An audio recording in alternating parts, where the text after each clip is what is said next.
Apakah suara saya terdengar dengan jelas? Terdengar Oke, jelas. alhamdulillah jelas ya. Jelas, Bu. Assalamualaikum warahmatullahi wabarakatuh. Waalaikumsalam Waalaikumsalam warahmatullahi wabarakatuh. Oke, selamat pagi Bapak Ibu semua. Kami ucapkan selamat datang kepada pembina Yayasan Harapan Mulia, Profesor Slamet Widodo yang sudah hadir ya.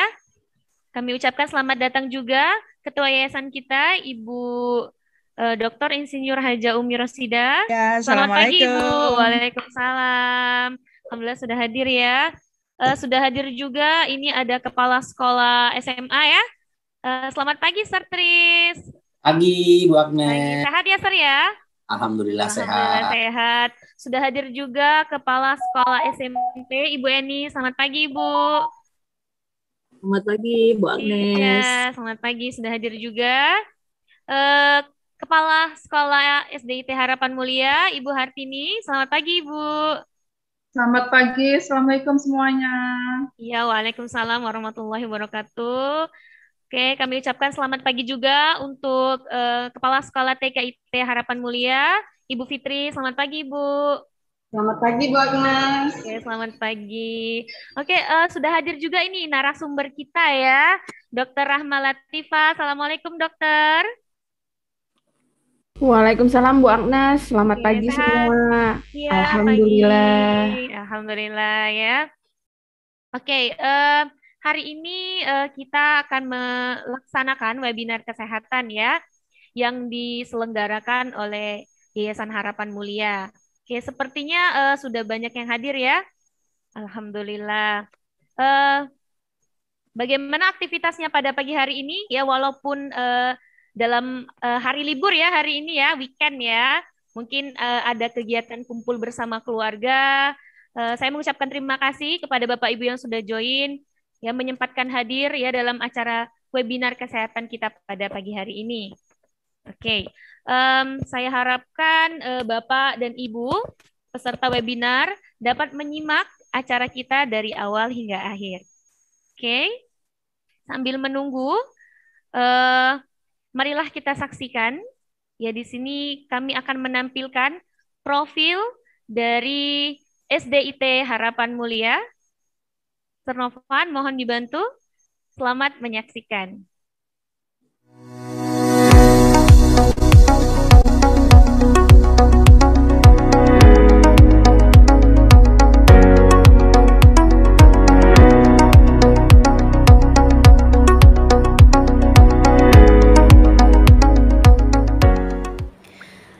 Selamat datang di SDIT Harapan Mulia Palembang, sekolah yang berwawasan Islami, syarat dengan tumbuhan hijau, bersih dan sehat. Sekolahnya para juara.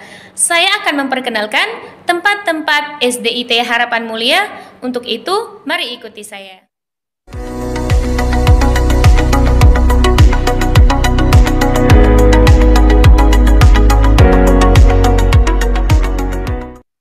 Ini adalah pos Satpam, Satpam SDIT Harapan Mulia yang bertugas menjaga sekolah kami. Semua Satpam SDIT Harapan Mulia berjumlah 12 orang.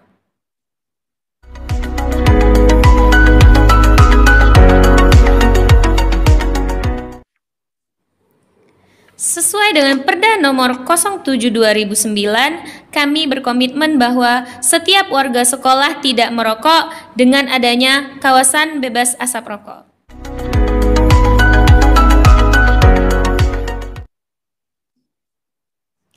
Selamat datang. Sekarang kita berada di front office SDIT Harapan Mulia.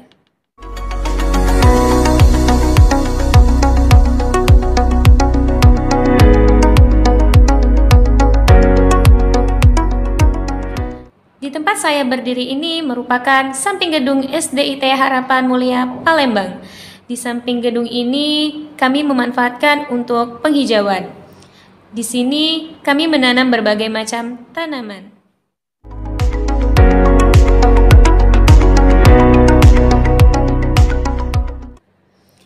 Ini adalah perpustakaan SDIT Harapan Mulia Palembang. Berikut penghargaan yang telah diraih siswa SDIT Harapan Mulia dari tingkat kota hingga tingkat nasional.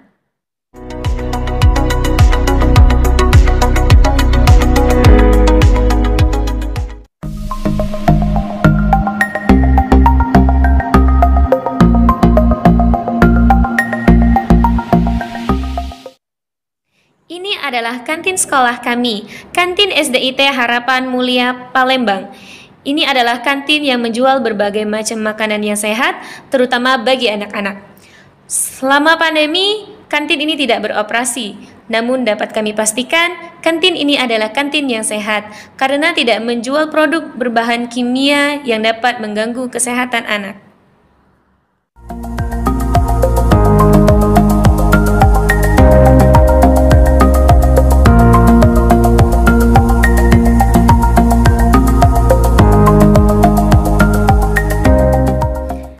Salah satu ruangan yang ada di SDIT Harapan Mulia adalah ruangan kepala sekolah.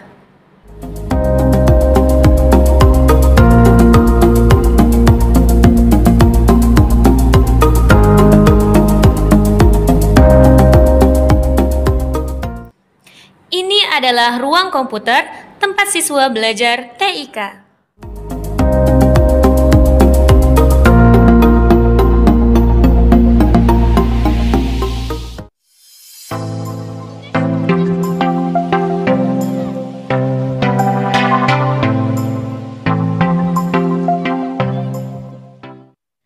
Untuk mengekspresikan siswa kita dalam berkreasi, mereka dapat menuangkan kreasi mereka pada mading ini.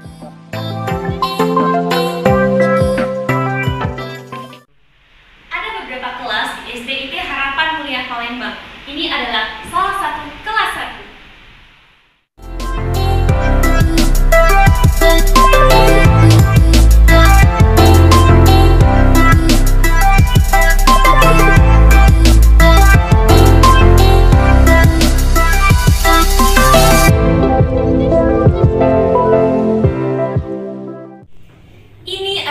Ruang guru SDIT Harapan Mulia Palembang.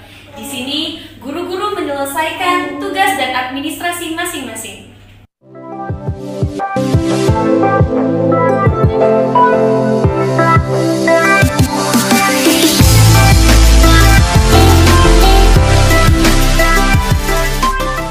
Nah, sekarang kita sudah berada di aula lantai 5 SDIT Harapan Mulia. Di aula ini biasanya anak-anak melakukan aktivitas seperti bermain dan berolahraga.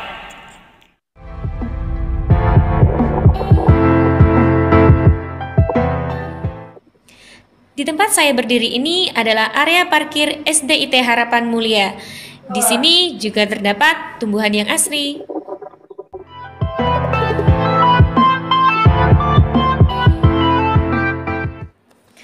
Demikianlah profil SDIT Harapan Mulia. Marilah kita cintai lingkungan sekitar dengan gerakan sikap peduli dan berbudaya lingkungan hidup di sekolah dan sekitarnya. Terima kasih. Oke, itulah tadi profil dari SDIT Harapan Mulia. Oke, sebelumnya kami mengingatkan kepada Bapak Ibu peserta webinar untuk mengisi absen online, ya, untuk mengisi absen online yang telah kami share di grup ya, Bapak Ibu ya. Apakah sudah semua mengisi absen online, Bapak Ibu? Ya, saya Bu Agnes. Sudah ya? Ya, Bu Agnes, ya. Oke. Selanjutnya, sambil menunggu, insya Allah nanti kita... SMA IT Harapan Mulia merupakan lembaga pendidikan formal berbasis Islam terpadu, berdiri kokoh demi menghantar generasi milenial untuk siap menghadapi tantangan global dengan kecakapan abad 21. SMA IT Harapan Mulia mengusung program-program unggulan seperti Smart Classroom, Metode Ummi, TOEFL, Olimpiade, Campus Tour, Program Bintang, Program Bengkel, dan Sport Club. Kami juga memiliki fasilitas yang memadai, seperti ruangan full AC, Wi-Fi, laboratorium fisika, kimia, biologi, komputer, lapangan futsal, lapangan badminton, basket, tenis meja, dan juga ruang band. Selain itu, SMA IT Harapan Mulia memiliki tenaga pengajar yang berkualitas serta berprestasi di tingkat nasional, sehingga menghasilkan para siswa berprestasi dalam bidang akademik maupun non-akademik. Tunggu apa lagi? Ayo segera daftarkan putra-putri kita untuk menjadi bagian dari keluarga besar SMA IT Harapan Mulia Palembang.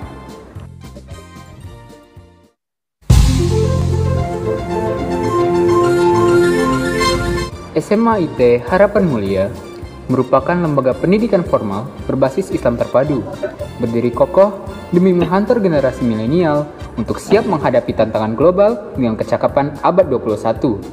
SMA IT Harapan Mulia mengusung program-program unggulan seperti Smart Classroom, Metode UMI, TOEFL, Olimpiade, Campus Tour, Program Bintang, Program Bengkel, dan Sport Club. Kami juga memiliki fasilitas yang memadai, seperti ruangan full AC, Wi-Fi, laboratorium fisika, kimia, biologi, komputer, lapangan futsal, lapangan badminton, basket, tenis meja, dan juga ruang band.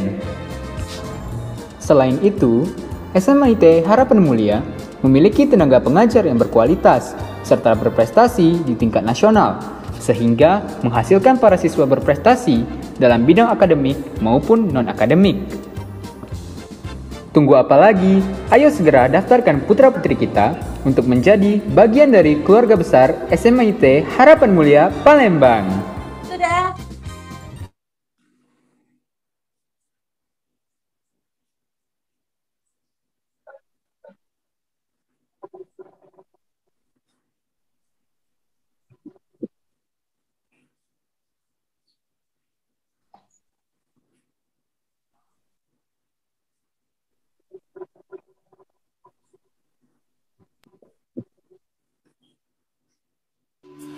Di bawah langitmu bersujud semua, memuja asmamu, dan bertasbih semua makhlukmu, tunduk berharap cinta dan kasihmu.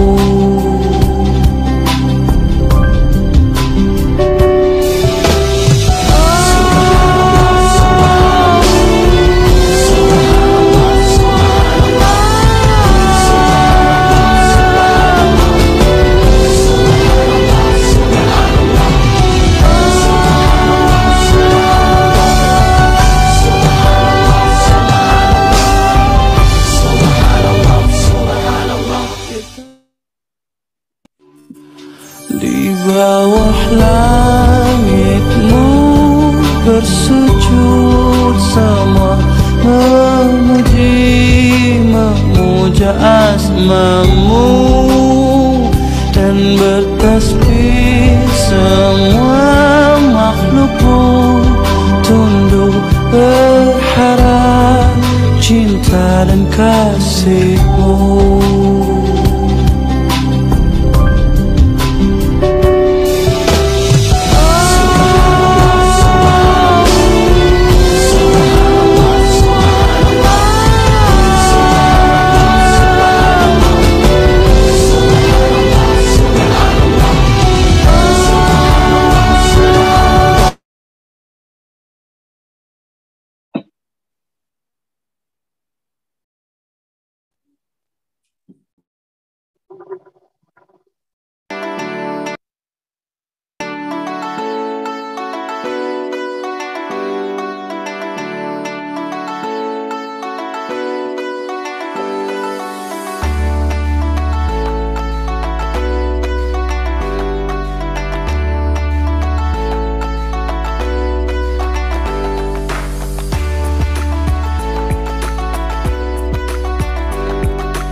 mulia.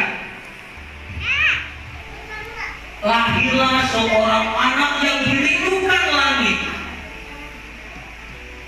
Di langit ada matahari.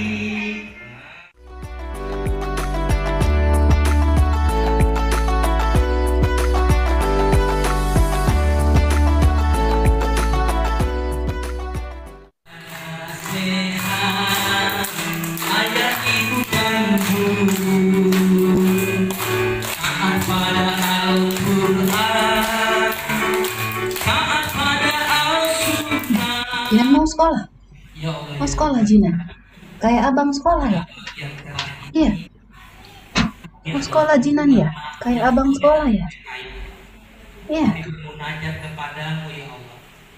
Jadikanlah kami yang berada di sini adalah orang-orang yang cinta kepadamu ya Allah.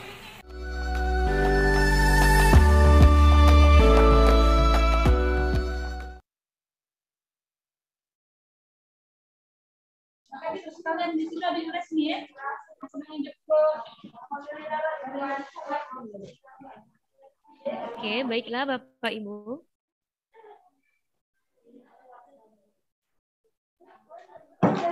Oke, baiklah Bapak Ibu, kita akan mulai acara kita pada pagi hari ini. Kami persilakan untuk seluruh peserta mengaktifkan videonya terlebih dahulu. Kemudian kami ingatkan kembali, link absen akan kami kirimkan setelah paparan dari narasumber ketika sesi tanya jawab. Baik, kami buka. Bismillahirrahmanirrahim. Assalamualaikum warahmatullahi wabarakatuh. Waalaikumsalam warahmatullahi wabarakatuh.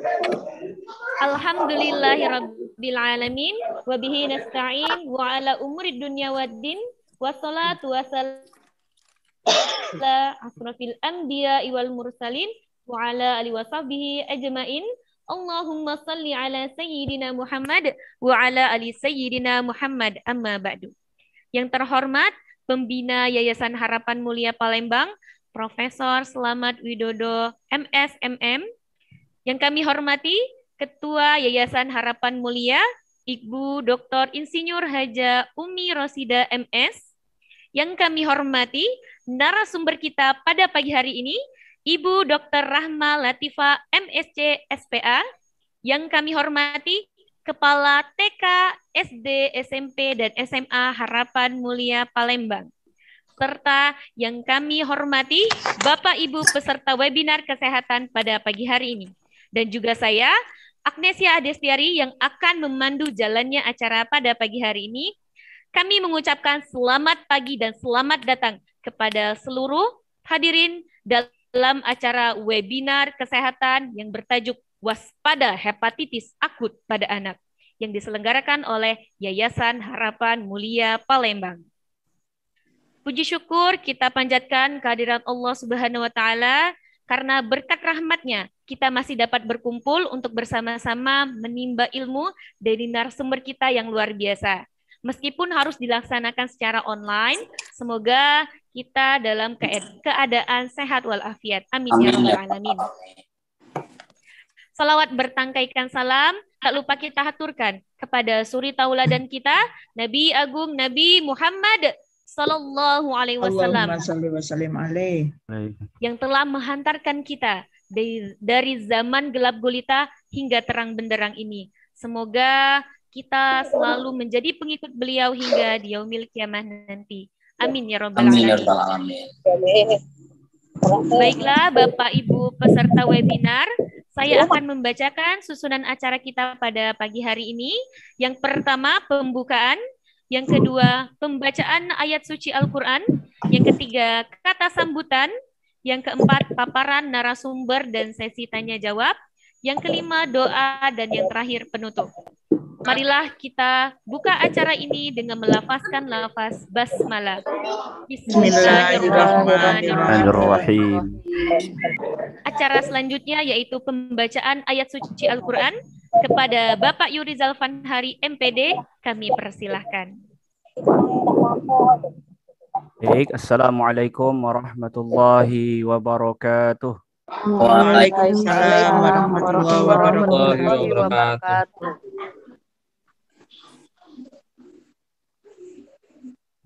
أعوذ بالله من الشيطان الرجيم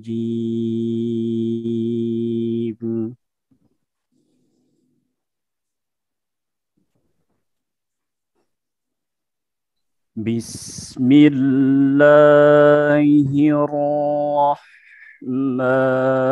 الرحيم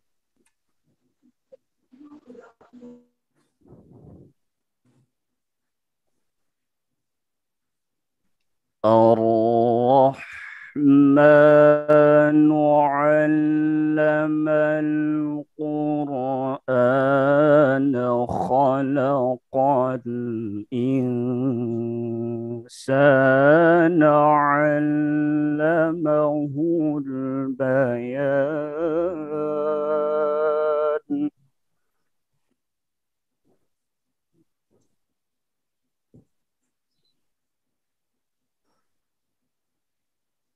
الشمس والقمر بحسبان والنجم والشجر يسجدان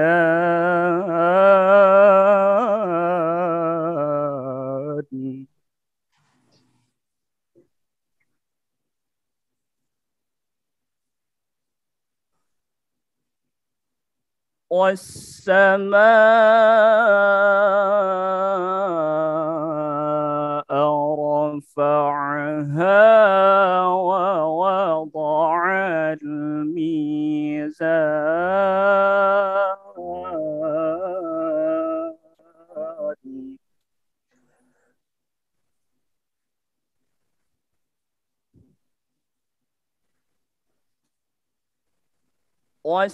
والسماء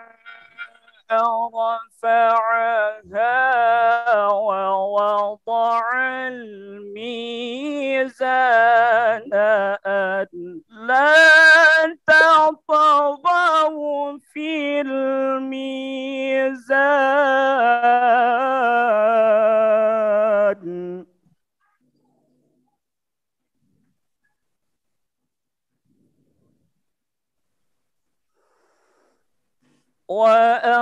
وأقيموا الوزن بالقسط ولا تخسروا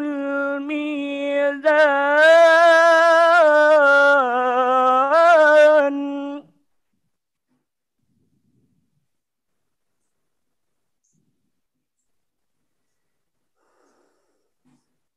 والأرض وضعها للأنام فيها فاكهة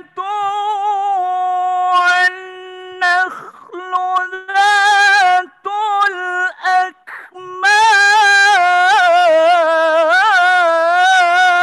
الأكمام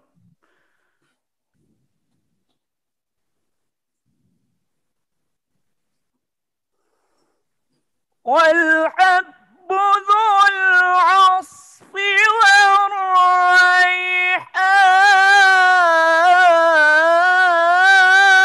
والريحان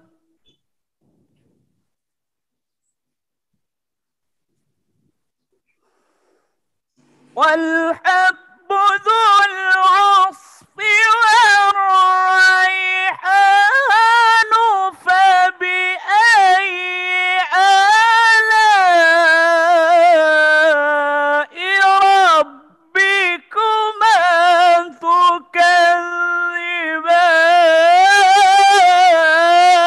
تكذبان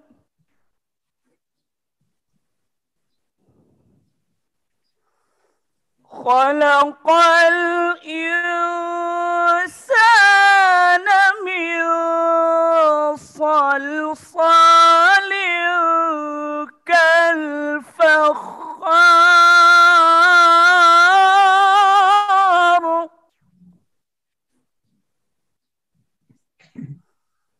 وخلق الجن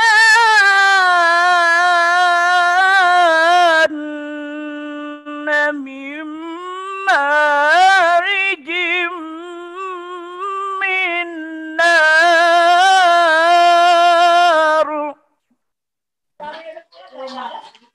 فبأي آلاء ربكما تكذبان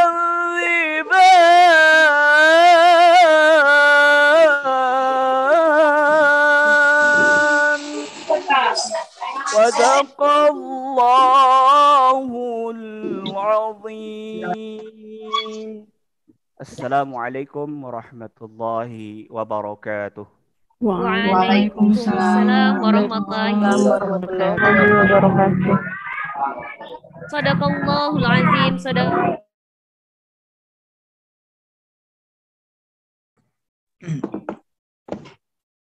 Maha benar Allah dengan segala firman-Nya.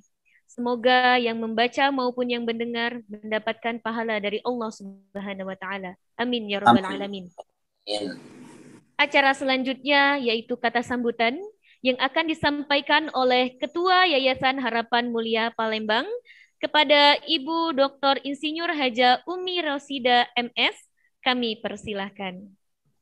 Terima kasih. Assalamualaikum warahmatullahi wabarakatuh. Waalaikumsalam warahmatullahi wabarakatuh. Alhamdulillahirabbil alamin wassalatu wassalamu ala asrofil anbiya'i wal mursalin sayyidina Muhammadin wa ala alihi wa sahbihi ajma'in amma ba'du. Pertama-tama saya ucapkan terima kasih atas kehadiran Bapak Ibu semua pada seminar kita pagi hari ini. Yang terhormat Bapak Pembina Yayasan Harapan Mulia Palembang, Bapak Profesor Dr. Slamet Widodo, yang terhormat Ibu narasumber seminar kita hari ini, Ibu Dr. Rahma Latifah, MSc, SPA, Bapak dan Ibu Guru Sekolah Islam Terpadu Harapan Mulia Palembang, Bapak-Bapak dan Ibu-Ibu peserta webinar pagi hari ini. Terima kasih atas kehadiran Bapak Ibu semuanya pada seminar kita pagi hari ini. Seminar kita hari ini mengangkat tema yaitu waspada terhadap hepatitis akut pada anak. Sebetulnya kita itu ingin menyelenggarakan sebulan yang lalu ya tentang webinar ini karena kira-kira sebulan yang lalu saya mendengar berita ini bahwa di Indonesia itu sudah ada penyakit baru lagi yang menyerang anak-anak kita. Jadi yang namanya ini hepatitis ya, hepatitis akut namanya. Dan itu bagi saya itu membuat saya gemetar begitu karena saya di sini di Harapan Mulia itu anak-anak kita itu banyak sekali. Sementara saya juga punya cucu Bapak Ibu.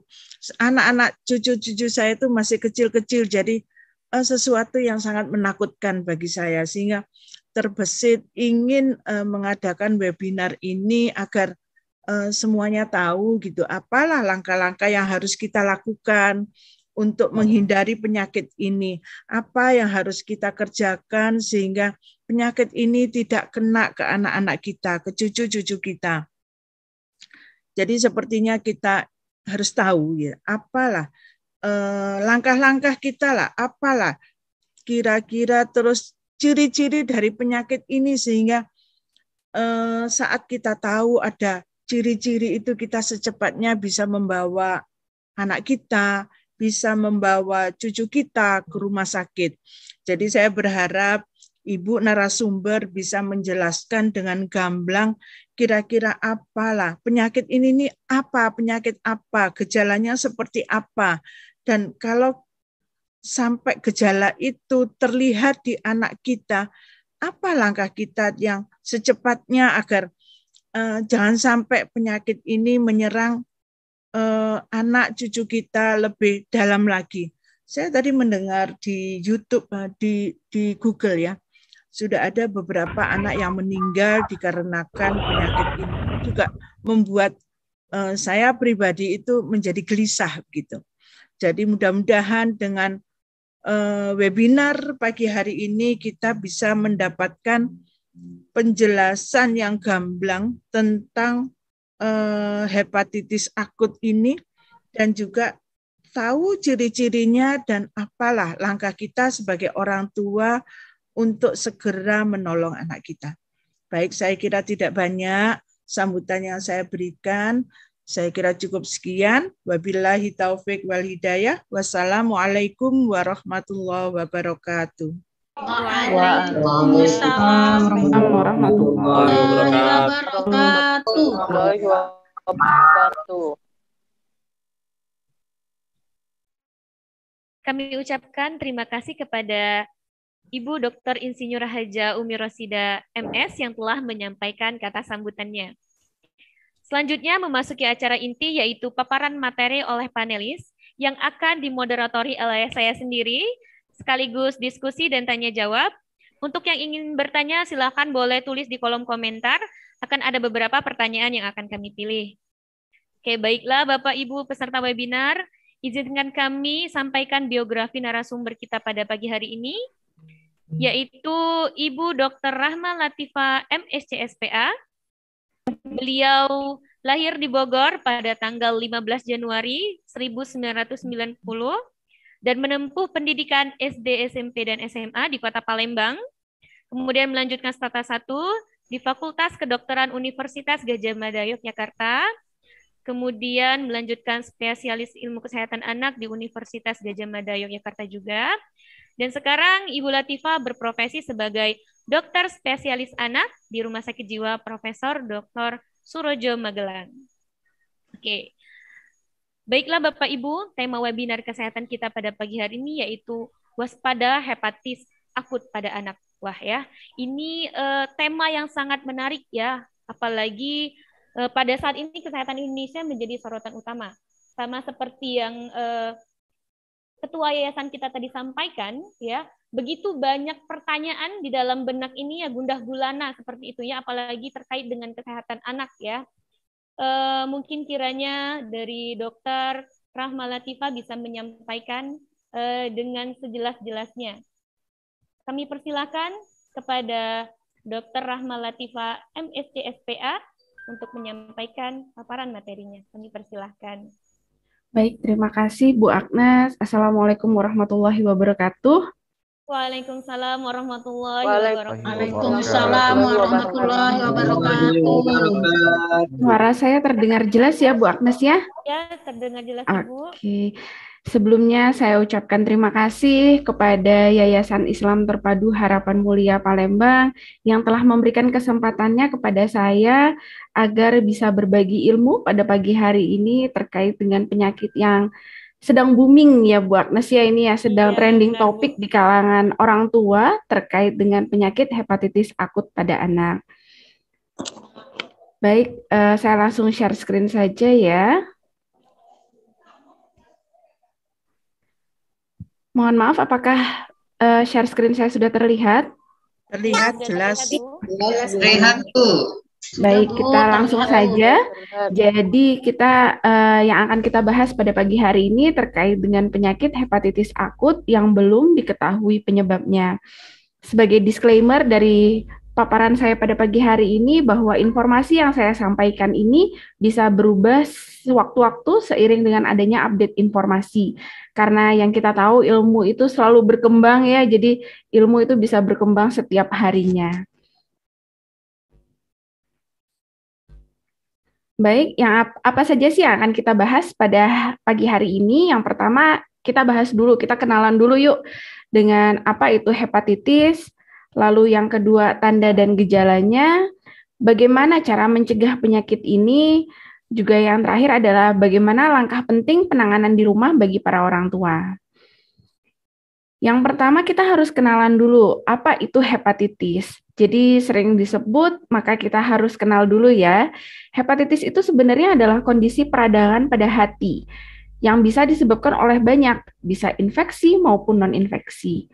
Untuk penyebab infeksi sendiri pun penyebabnya juga banyak, bisa juga virus.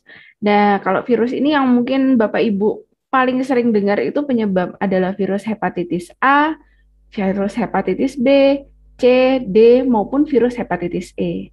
Lalu sebenarnya bisa juga penyebab dari infeksi bakteri, jamur, maupun parasit menyebabkan peradangan pada hati.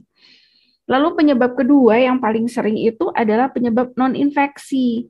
Seperti yang kita tahu, hati itu kan organ di mana dia tujuannya banyak untuk memproses makanan yang masuk, obat-obatan yang masuk ke dalam tubuh kita, seperti itu. Sehingga apabila terjadi reaksi hati yang berlebihan terhadap zat-zat yang masuk ke dalam tubuh, nanti juga bisa menyebabkan peradangan.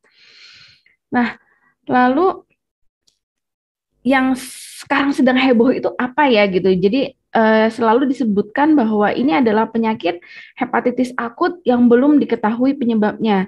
Kenapa ya namanya seperti itu? Karena memang kondisi yang terjadi pada anak-anak ini disebabkan oleh virus yang bukan virus hepatitis A, B, C, D, maupun E. Jadi sampai sekarang memang belum diketahui sebenarnya penyebab penyakit ini itu apa. Virus apa yang menyebabkannya belum diketahui. Nah, ini sedikit saya sampaikan mengenai kondisi global dan Indonesia agar menjadi waspada untuk kita semua. Saya ambil data ini dari Kemenkes per tanggal 21 Mei. Jadi penyakit ini umumnya menyerang anak usia 1-16 tahun. Jadi memang agak cukup luas ya Bapak Ibu ya, penyakit ini bisa menyerangnya anak dari yang paling kecil sampai sudah remaja pun.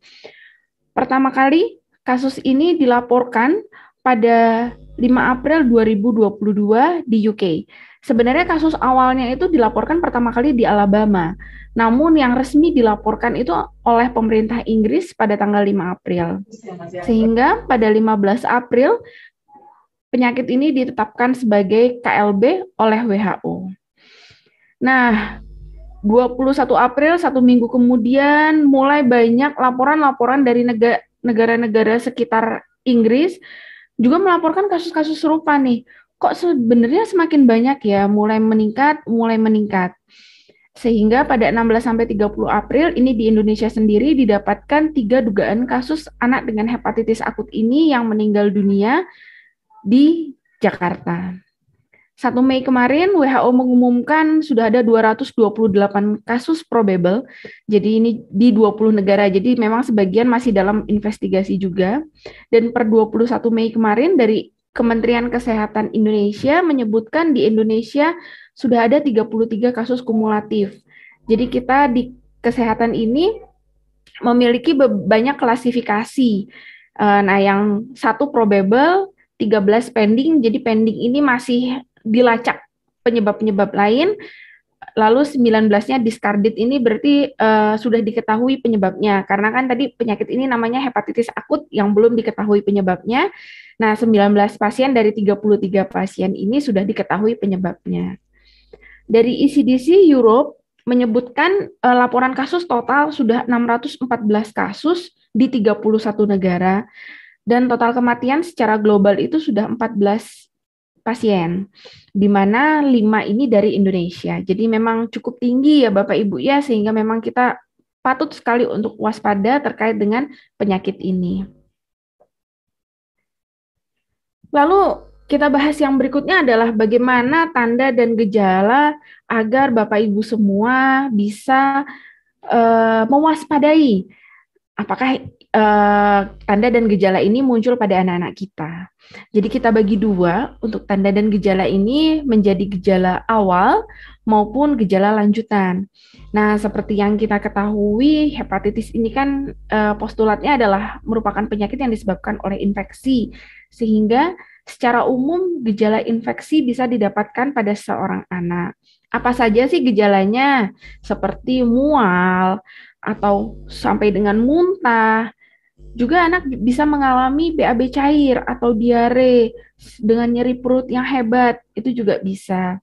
Lalu yang jelas bisa terjadi juga demam. Nah, demam ini juga tidak ada sampai sekarang demamnya suhunya berapa itu tidak ada. Jadi demam suhu yang masih agak rendah ataupun demam yang suhu tinggi juga bisa menjadi tanda dan gejala awal dari penyakit ini.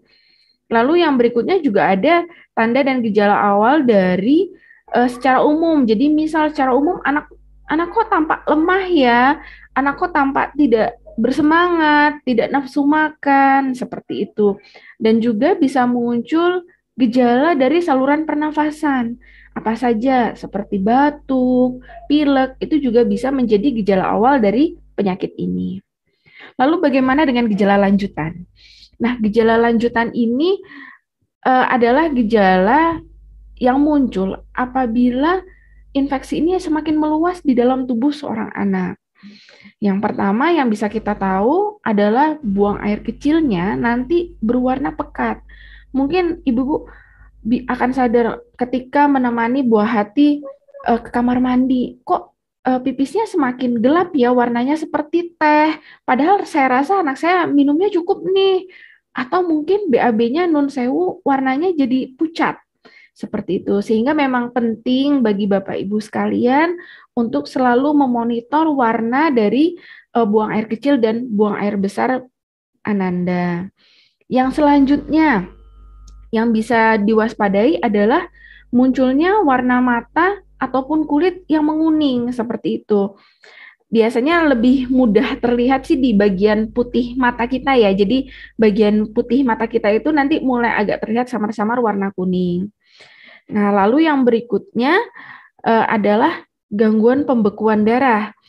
Karena yang kita tahu di hati ini kan banyak proses yang terjadi. Salah satunya proses pembentukan faktor-faktor pembekuan darah.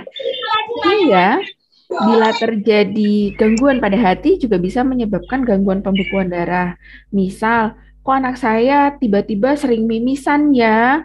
Kok anak saya jatuh nih? Anak-anak biasa ya kadang main bersama teman-temannya, lari-lari terus jatuh, tapi kok lukanya sulit sembuh atau tidak berhenti-henti. Nah, ini patut kita waspadai juga. Nah, apabila gejala penyakit ini sudah menyebar ke organ lain seperti organ otak, maka yang berikutnya bisa muncul adalah penurunan kesadaran. Kalau untuk anak-anak yang lebih besar, mungkin kita bisa lihat ya penurunan kesadaran ini Bapak Ibu bisa, kok anak ini lebih cenderung tidur seharian, biasanya nggak tidur siang, ini kok tidur siang dan lama, dan sulit dibangunkan. Itu juga termasuk tanda-tanda penurunan kesadaran. Atau kalau untuk anak yang lebih kecil, semisal Bapak Ibu di rumah ada anak bayi, itu dia lebih rewel. Jadi lebih misalnya lebih sering minta digendong, tidak nyaman, selalu menangis. Nah, kita juga bisa bilang rewel itu juga salah satu bentuk penurunan kesadaran yang paling ringan gejalanya. Seperti itu. Lalu berikutnya adalah munculnya kejang. Nah, kalau sudah dengan kondisi gejala lanjutan seperti ini, Bapak Ibu sekalian harus sangat waspada dan segera membawa Ananda ke rumah sakit. Nah, lalu ini ya, bagaimana caranya kita sebagai orang tua mencegah anak kita agar tertular dari penyakit hepatitis akut? Ini yang paling penting dan terutama Bapak Ibu harus menerapkan perilaku hidup bersih dan sehat di rumah tangga, di sekolah, dan juga di tempat umum. Ini saya contohkan perilaku hidup bersih dan sehat di rumah tangga.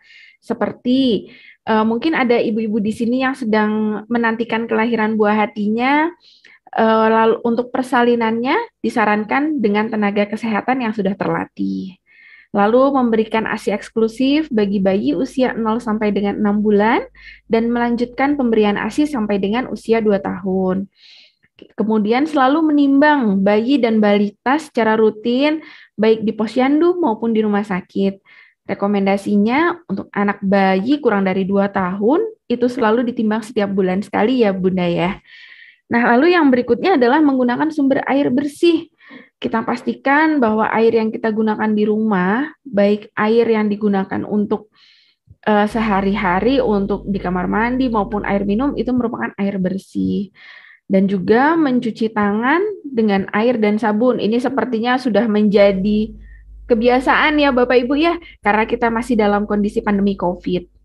Lalu yang berikutnya menggunakan jamban yang sehat, memberantas jentik nyamuk di rumah, dan juga ini makan buah dan sayur setiap hari.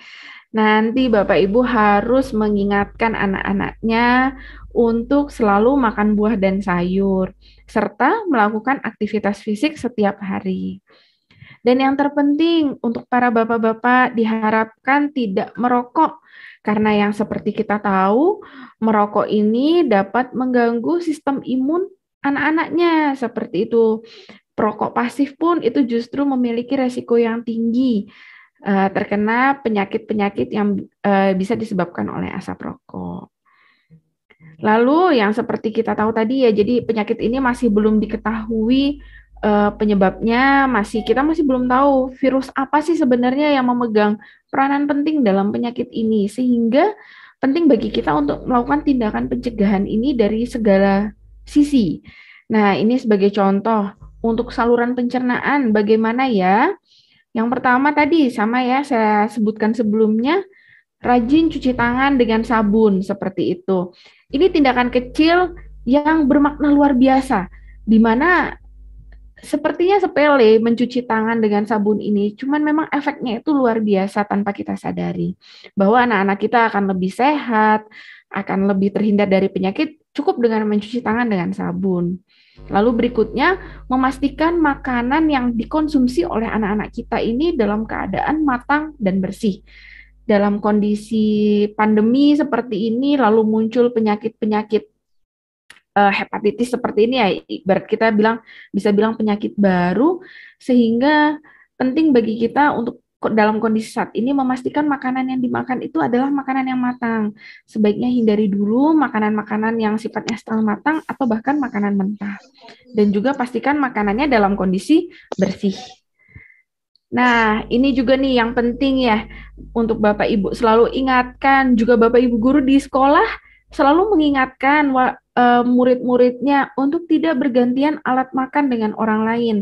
Karena ini adalah sumber penularan yang paling cepat untuk virus-virus maupun bakteri yang menular melalui saluran pencernaan.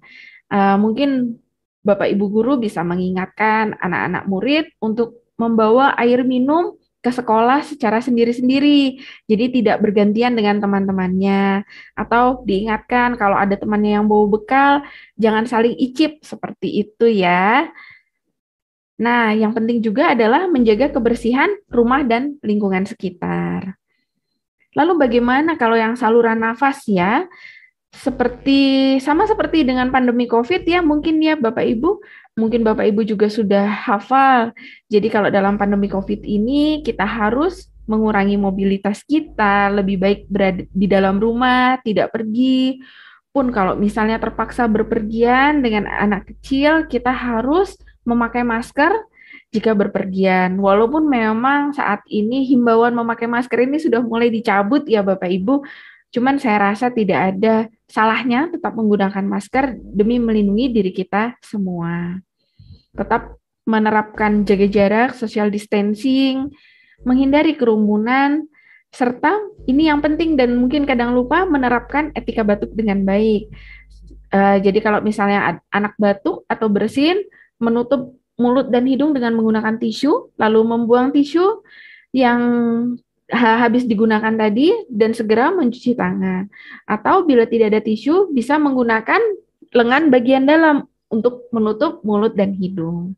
Seperti itu. Ini sepertinya sepele, tapi memang harus selalu diterapkan. Nah ini bagaimana peran orang tua dalam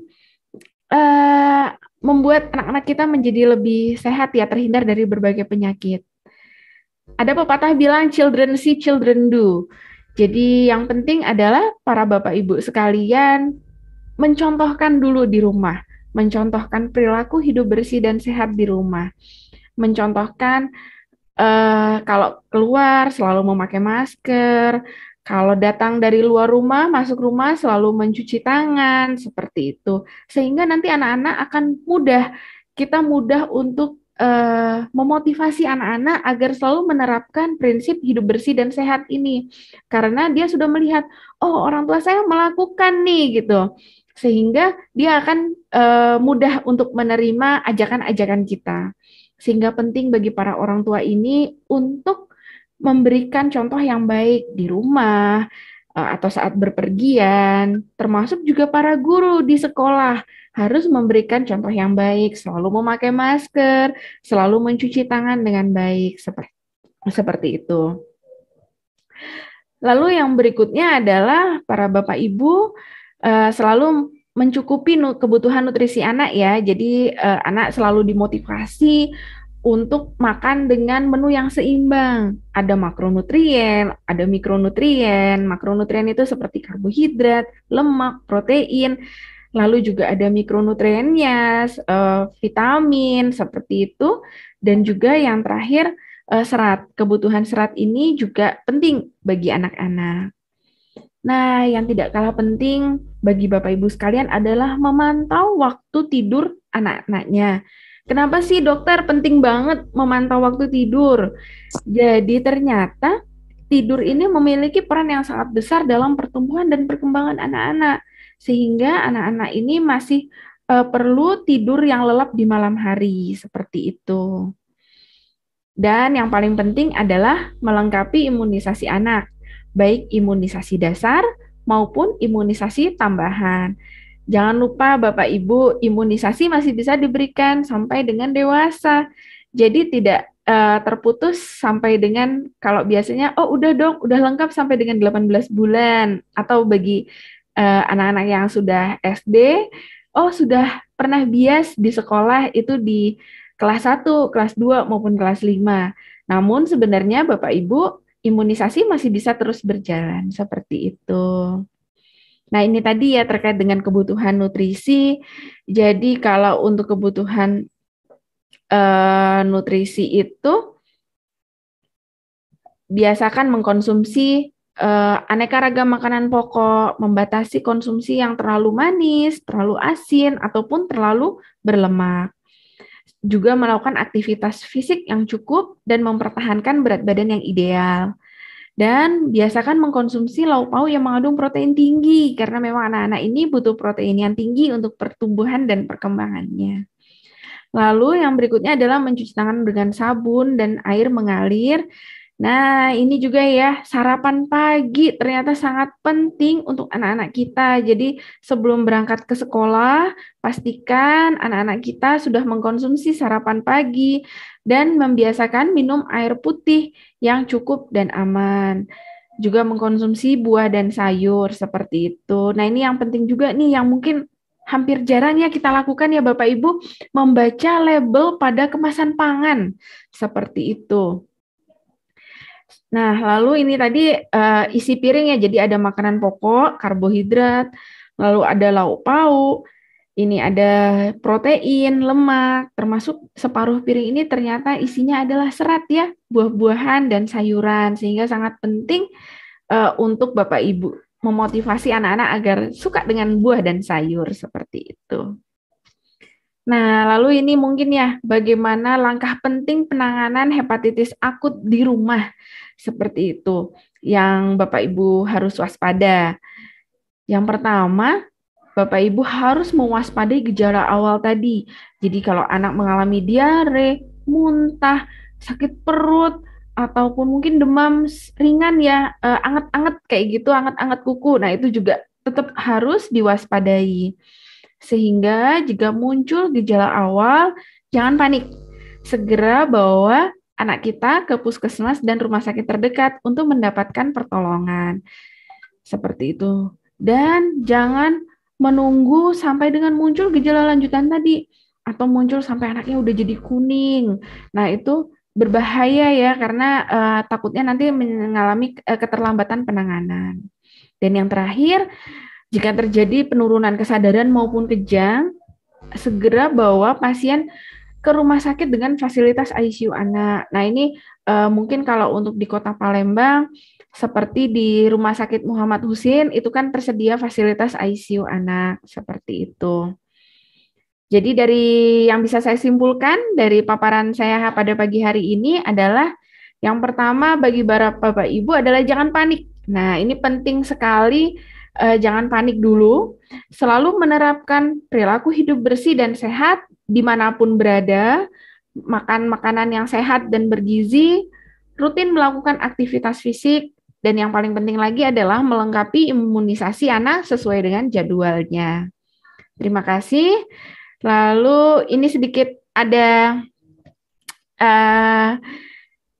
pesan sponsor dari Kementerian Kesehatan bahwa akan ada yang namanya Bulan Imunisasi Anak Nasional. Ini untuk wilayah Sumatera bagian selatan akan dilakukan pada bulan Mei ini sebenarnya.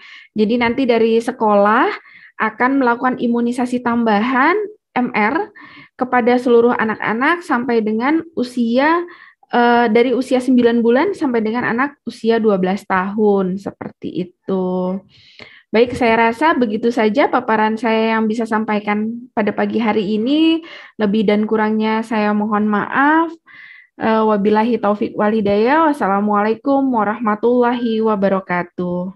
Waalaikumsalam warahmatullahi wabarakatuh.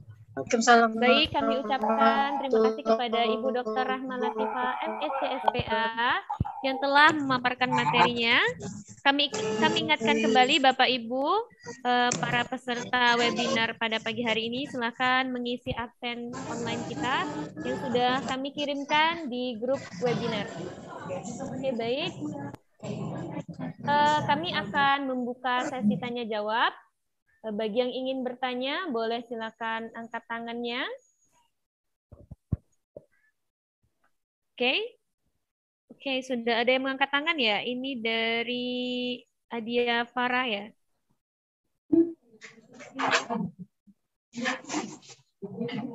Oke, belum ada respon. Oke, sambil menunggu pertanyaan. Di sini sudah masuk beberapa pertanyaan ini, Bu, ya. Dari Boleh saya bacakan, Bu, izin? Adia Rafa.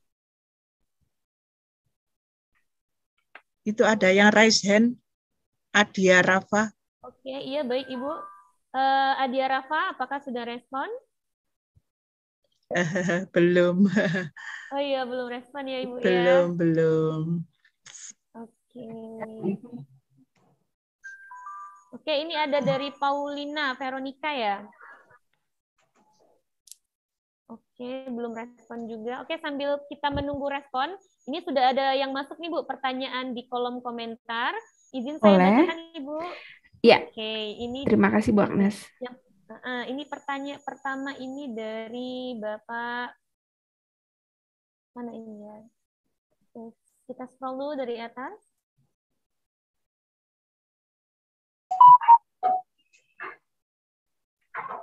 Oke, itu dari pertanyaan dari Bapak Muhammad Faris ya. Untuk kondisi saat ini, apakah aman membawa anak ke tempat umum seperti pasar dan mal? Oke, mohon silakan dijawab Ibu Rahma. Langsung saya jawab saja ya, Bu Agnes ya. Jadi terima kasih Bapak Haris atas pertanyaannya.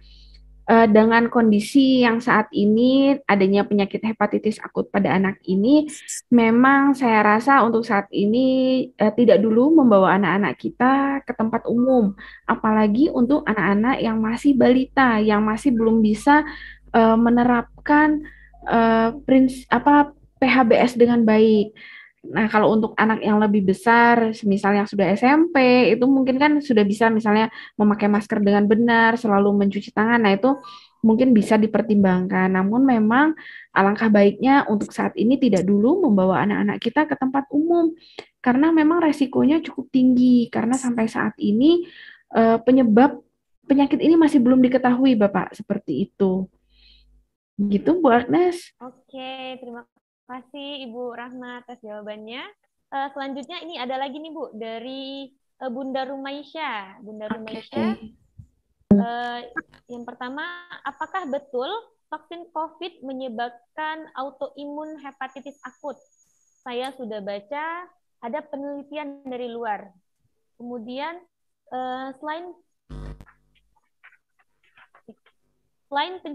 apakah apakah hubungannya hepatitis akut ini dengan COVID? Ya, kemudian selain beberapa pencegahan itu yang disebutkan tadi, apakah nanti ke depannya ada vaksin juga terkait hepatitis itu, Bu Rahma? Oke, terima kasih Bu Agnes. Terima kasih Bunda Rumaisya untuk pertanyaannya. Jadi saya jawab satu dulu. Apakah hubungannya hepatitis akut dengan COVID-19? Jadi memang ada penelitian terbaru yang dilakukan di Eropa ini menyebutkan bahwa penyakit ini sangat mungkin disebabkan oleh super antigen yang muncul akibat infeksi COVID seperti itu. Jadi ada sebuah teori terbaru bahwa infeksi COVID itu akan menyebabkan munculnya antigen. Jadi antigen itu adalah zat asing yang kemudian dikenali oleh tubuh dan kemudian akan dilawan oleh tubuh kita, oleh antibodi yang diproduksi tubuh kita. Nah, ternyata infeksi COVID di dalam tubuh manusia itu membuat sebuah antigen yang sifatnya itu sangat kuat, sangat powerful, sehingga kita menyebutnya sendiri sebagai super antigen. Nah, di mana super antigen ini bisa menyebabkan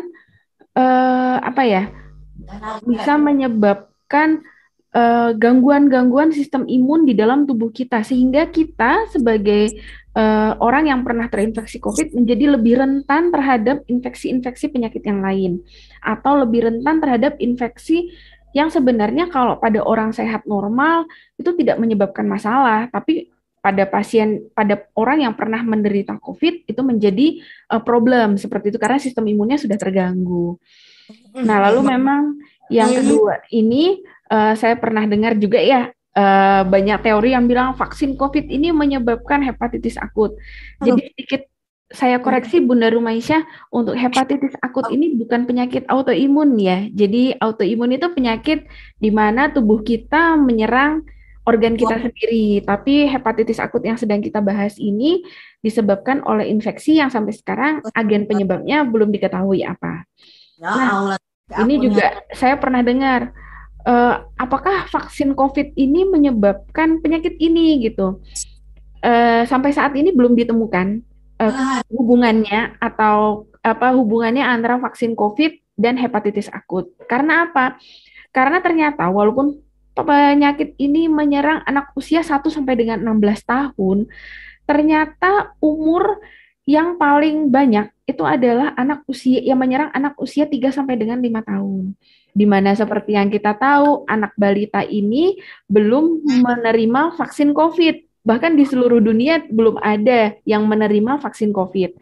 Sehingga 50% ini kan berarti tidak berhubungan dengan vaksin COVID, seperti itu. Lalu terkait dengan apakah kedepannya nanti ada vaksin terkait hepatitis ini, kita masih belum tahu. Kita masih menunggu perkembangan informasi lebih lanjut. Dikarenakan apa? Dikarenakan sampai saat ini pun kita belum menemukan agen penyebab dari penyakit hepatitis akut ini. Penting untuk Bunda Rumaisya melengkapi vaksinasi yang sudah ada saat ini. Yang sudah ada adalah vaksinasi untuk penyakit hepatitis A. Itu juga sudah bisa diberikan sejak anak usia 1 tahun. Seperti itu. Oke, terima kasih Ibu Dokter Rahma. Iya. Ya, sudah cukup jelas. Oke, selanjutnya kita buka sesi tanya dari audiens. Ya, silahkan angkat tangannya atau aktifkan video dan suaranya. Bismillah, Miss Agnes boleh. Oke, dari Agnes, pertanyaan saya yang di kolom komentar belum dijawab. Oh iya, baik. Nanti kita bacakan lagi pertanyaan di kolom komentar. Untuk saat ini kita buka dulu yang dari audiens. Mungkin sudah ada yang mengangkat tangan ya, Bu ya. Oke, dari Muhammad Arif ya. Muhammad Arif, apakah sudah ready? Ready, Miss. Oke, silahkan. Boleh dibuka videonya, Bapak. Izin bertanya, Dokter Rahma. Izin Pak. juga tidak bisa menghidupkan kameranya. Oh iya, silakan. Tidak apa-apa, Pak. Lagi sama anak-anak nih. Ya. Ini Dok, pertanyaan pertama ya Dok ya. Ya. Apakah penyakit hepatitis ini merupakan penyakit keturunan Dok? Oke. Kalau seumpamanya keturunan itu disebabkan oleh gen ibunya atau gen papanya. Oke. Itu pertama. Yang kedua, anak-anak kan sudah dilakukan vaksin atau imunisasi hepatitis ya dok ya. Apakah sudah dilakukan imunisasi hepatitis itu akan kemungkinan besar kena dalam artian jika pola hidupnya dilakukan secara PHBS. Terima kasih dok. Baik, terima kasih Bapak Arif atas pertanyaannya. Semoga sehat selalu untuk Bapak sekeluarga. Izin Bu Agnes langsung saya jawab pertanyaannya ya. Bu Dokter. Jadi pertanyaan pertama dari Pak Arif tadi, apakah penyakit ini diturunkan?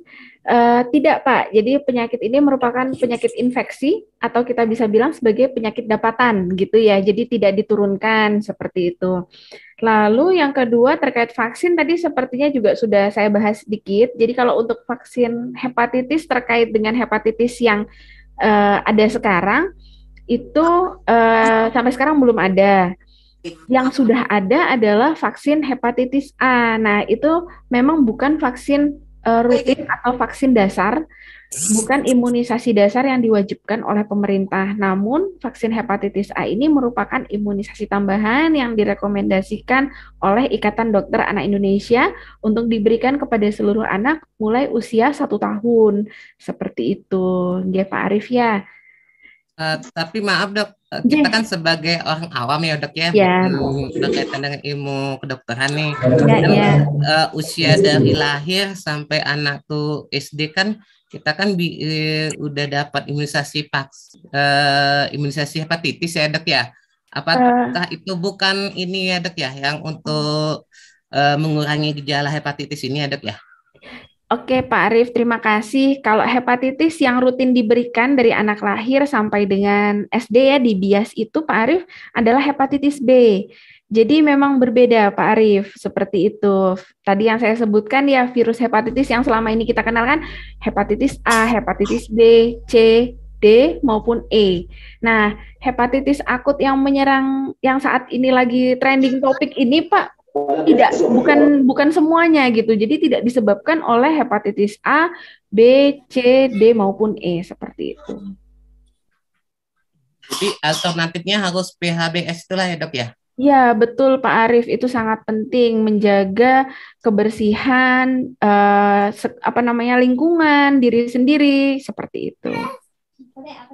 Nah, seumpama nih dok, nyambung lagi nih dok. Boleh Pak. Kalau seumpamanya kelihatan nih, kan tandanya tuh kan ada yang mata kuning, kulitnya kuning. Nah, seumpamanya tuh gejala tersebut tidak ada dok. Ternyata pada waktu seumpama nih aja ya dok ya, mohon mudah tidak terkena di anak-anak kita ya. Amin, amin. Dicek lab, ternyata dia mengidap penyakit hepatitis dok. Itu kenapa dok? Nah, itu yang harus kita lacak lagi penyebabnya apa, Pak. Kayak gitu, karena memang hati itu kan merupakan organ yang sangat luas fungsinya ya, di mana makanan yang kita makan, obat yang kita makan, semua akan diproses di hati. Jadi, nggak hanya infeksi yang bisa bikin peradangan hati. Kalau misalnya nih, Nun Sewu, ada Bapak Ibu yang anaknya saat ini dalam pengobatan TBC itu juga beresiko menyebabkan peradangan hati. Maka dari itu banyak obat-obatan. Bahkan semua jenis obat-obatan itu kan semua akan diproses di hati kayak gitu Pak Arif. Jadi memang kita harus benar-benar waspada, memantau apa ya saja sih yang kita makan. Maka dari itu tadi penting membaca label kemasan makanan yang selama ini mungkin jarang kita kerjakan ya Pak Arif ya. Iya sih, apalagi anak-anak kan lebih senang fast food. Iya, betul itu. Jadi kalau bisa jangan dibiasakan, Pak, karena itu kan tinggi dengan lemak, tinggi garam, itu juga tidak baik untuk kedepannya seperti itu. Oke dok, terima kasih dok. Terima kasih Pak Arif. Kalau bisa dok, kita lakukan secara ini aja dok. Kalau di online ini terbatas dok. Iya. Itu aja dok, kasih. Iya. Terima kasih Bapak Arif. Oke, selanjutnya ini ada dari audiens kita. Lanjut ya Ibu Rahma ya. Ya, monggo. Lanjut. Oke. Dari Ibu. Rismala Kesuma. Bu Paulina tadi Bu sepertinya. Paulina. Oke, Bu Iya. Paulina udah respon ya? Saya tadi. maaf Nah. saya lagi di rumah sakit jadi nggak bisa nyalahin video karena Oh, saya lagi iya. Oke, oke, Enggak oke, apa-apa. baik. Oke, Ya. silakan Ibu Paulina dulu, monggo. Bismillahirrahmanirrahim. Terima kasih sebelumnya untuk semua yang terlibat di sini. Begini dokter, saya punya anak saat ini statusnya komorbid. Jadi alhamdulillah Harapan Mulia menyediakan full online. Jadi selama full online masih disediakan Harapan Mulia, saya masih mengistirahatkan anak saya di rumah gitu, dokter. Karena dia nih ada alergi dan komorbid gitu ya. Jadi untuk vaksin aja saya itu maju mundur karena takut sekali ada apa-apa gitu. Nah, jadi begitu saya ada berencana kelas 5 ini akan ikut offline. Tapi begitu saya dengar sakit baru lagi, cute gitu ya dokter. Saya begini namanya saya nggak tahu karena anak saya ini kan suka lepas buka masker gitu ya. Cuma dia tahu makanan yang dia alergi itu apa, yang dia tidak boleh itu apa, dia sudah paham gitu. Jadi saya mau bertanya di sini, saya bersyukur sekali ada terlibat di dalam video ini. Bagaimana dok, kalau saran dari dokter untuk anak saya yang statusnya komorbid dok? Begitu dok. Baik, terima kasih Bu Paulina. Sebelumnya saya ucapkan semoga lekas sembuh ya Bu. Amin, terima kasih. Iya, jadi memang untuk anak-anak yang dengan komorbid ini kan memang kalau untuk vaksin COVID ya Bu ya terutama masih menjadi pertimbangan. Saya tidak bisa menilai karena memang harus memeriksa langsung Bu terkait dengan status komorbidnya. Sebenarnya pun komorbid ini apabila memang kondisinya masih terkontrol dengan baik, itu masih bisa dilakukan vaksinasi seperti itu. Sehingga memang dokter yang akan memberikan vaksinasi harus mempertimbangkan baik dan buruknya. Seperti itu. Karena apabila anak dengan komorbid terkena COVID pun, dia maka resikonya juga menjadi berat lebih tinggi kan Bu, seperti itu. Jadi memang harus benar-benar dipertimbangkan antara baik dan buruknya. Semisal memang lebih banyak baiknya dengan segala resikonya kita berikan. Dan saran saya kalau anak dengan komorbid pemberian vaksinnya di rumah sakit ya Bu. Seperti itu. Terus untuk selanjutnya dok, kalau untuk ada penyakit hepatitis ini gitu dok ya, apakah dokter untuk anak saya masuk sekolah begitu dok? Kalau itu saya kembalikan lagi dengan kondisi anaknya Bu, seperti yang sudah saya sebutkan tadi. Jadi bagaimana dengan komorbidnya ini? Apakah komorbidnya terkontrol atau tidak? Seperti itu. Dan apakah anak ini bisa diajarkan dengan baik, misalnya terkait dengan PHBS-nya di sekolah, seperti sehingga muncul kesadaran dari anak sendiri untuk menjaga dirinya, seperti itu. Ya dokter ya. Oke dokter, terima kasih informasinya dokter. Terima kasih. Sama-sama Bu. Oke, terima kasih Bunda Almira ya, Bunda Almira Nadine. Ya, Miss Oke, Agnes. Selanjutnya dari Bu Rismala Kesuma ya. Kami persilakan Ibu. Terima kasih Bu. Ya. Assalamualaikum Dokter Rahma. Waalaikumsalam. Untuk hepatitis akut ini kan munculnya setelah kita mengalami pandemi COVID. Jadi juga kalau dari penjelasan dokter tadi adanya bentuk penularan juga nantinya, terutama pada anak-anak yang berhubungan dengan sosialisasi mereka, alat makan mereka atau ini.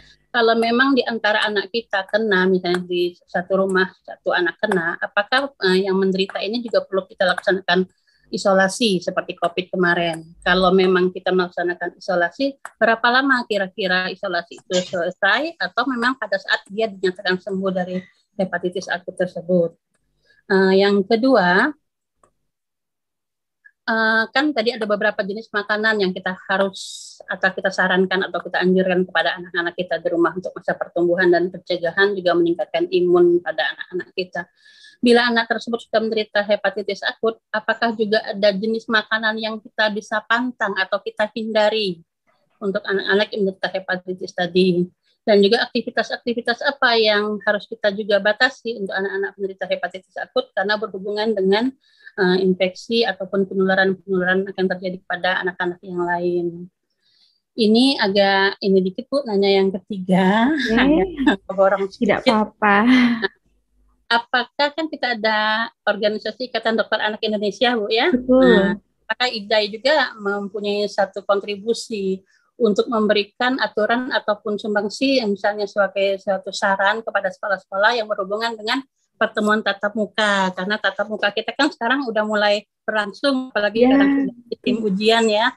Apakah itu ada saran dari IDAI sendiri bagaimana batas waktu yang harus kita laksanakan untuk di sekolah, terutama sekarang kalau saya lihat, pertama anak saya yang sekolah di HM Bu, kalau udah datang pasti dia foto-foto dengan temannya, mungkin udah lama nggak ketemu.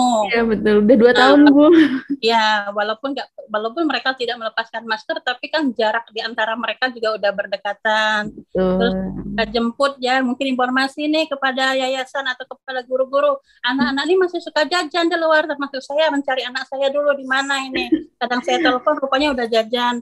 Nah, mungkin aturan-aturan juga yang harus kita tetap terapkan kalau ketat di rumah, ketat di sekolah, tapi pas keluar pagar sedikit dari sekolah mereka udah kiri ke kanan nih Bu. Itu ya jadi agak ini sedikit gitu. Terus Ibu, hepatitis akut ini kan biasanya rentan pada anak-anak Bu ya, pada anak-anak. Kalau tadi kita lihat dari usia 1 sampai 16 tahun.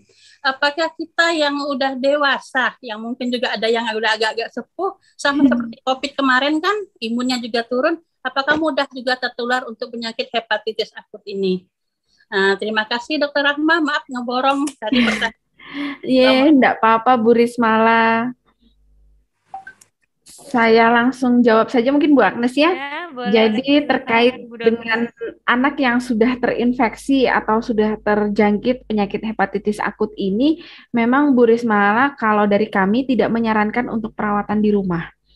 Jadi apabila memang sudah dicurigai dengan kondisi hepatitis akut, maka sebaiknya melakukan perawatan di rumah sakit seperti itu. Dan di rumah sakit sendiri sesuai dengan anjuran dari Kementerian Kesehatan dan Ikatan Dokter Anak Indonesia, anak-anak ini akan dirawat di isolasi seperti itu. Walaupun bukan seperti yang isolasi COVID yang airborne ya, karena sampai sekarang kan kita masih belum tahu moda penularan penyakit ini itu seperti apa, itu kita belum tahu. Namun sebagai kewaspadaan kita bersama, anak akan tetap diisolasi. Memang belum ada anjuran secara resmi berapa lama pasien akan diisolasi, karena kita ini benar-benar harus menyingkirkan segala jenis penyakit yang bisa menyebabkan hepatitis, Bu Rismala, mohon maaf. Jadi pelacakan penyakit ini itu agak lama, Bu. Jadi makanya dalam Kementerian Kesehatan sendiri ada klasifikasinya, ada klasifikasi pasien yang probable ataupun yang pending. Jadi memang paling banyak pasien itu dalam status pending. Pending ini apa? Jadi pending ini menunggu hasil pemeriksaan lanjutan untuk menyingkirkan penyebab-penyebab yang lain. Karena memang kita harus menyingkirkan penyebab lain seperti yang paling banyak lagi ya saat ini yang mulai muncul adalah demam berdarah. Itu juga bisa menyebabkan kondisi hepatitis. Atau tifoid atau tipes itu juga bisa menyebabkan kondisi hepatitis seperti itu.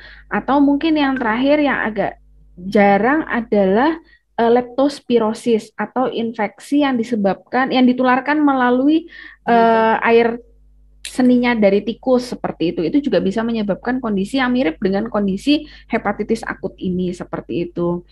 Lalu untuk jenis makanan yang dipantang sampai saat ini memang belum ada anjuran resmi ya Bu Rismala, cuman memang kalau dia mengenai organ hati itu biasanya bukan dipantang ya Bu, justru malah dianjurkan banyak mengkonsumsi protein karena protein ini diproduksinya salah satunya di hati, sehingga kalau terjadi peradangan di sana biasanya pembentukan protein akan menurun. Padahal protein ini penting banget untuk proses penyembuhan pasien seperti itu. Nah, terkait dengan aktivitas anak, karena kembali lagi tadi saya sebutkan bahwa anak ini kalau dicurigai menderita hepatitis, maka memang harus perawatan di rumah sakit sehingga kami akan menyarankan untuk tirah baring dulu, Bu. Jangan melakukan aktivitas seperti itu. Selanjutnya terkait dengan rekomendasi pertemuan tatap muka dari Ikatan Dokter Anak Indonesia, memang sampai saat ini sih terakhir rekomendasi itu kan dibuat kalau saya tidak salah sudah agak lama ya Bu. Memang saat itu memang masih belum menganjurkan untuk PTM 100%. Cuman memang dari pemerintah sudah boleh menganjurkan PTM 100% dikarenakan memang kondisi COVID sudah mulai terkendali menurut data yang di pemerintah kayak gitu. Cuman resiko itu kan akan selalu ada ya Bu Rismala ya. Anak-anak kita ini apalagi di sekolah itu juga apalagi yang udah besar kadang udah main sama temennya juga udah lupa seperti itu. Jadi memang ya harus kita juga sering-sering tadi mengingatkan, memberi contoh yang baik kepada anak kita sendiri seperti itu. Lalu bagaimana dengan orang dewasa?